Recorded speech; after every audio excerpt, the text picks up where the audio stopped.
கோகிலா சித்தர்.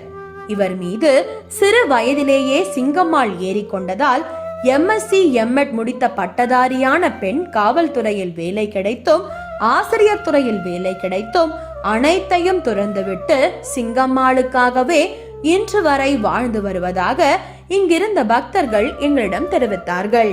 இவர் எங்கு உள்ளார் என்றால், மதுரை மாவட்டம் மேலூர் வட்டம் அருகில் தும்பைப்பட்டி என்னும் இடத்தில் சிங்கம்மாளுக்கு கோவில் கட்டி வழிபட்டு வருகின்றனர்.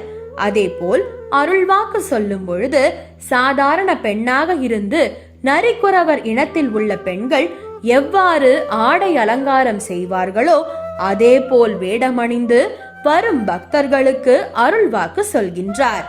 எப்பேற்பட்ட பிரச்சனையாக இருந்தாலும் 10 ரூபாய் செலவில் தீர்வை சொல்லி முடிக்கின்றார்.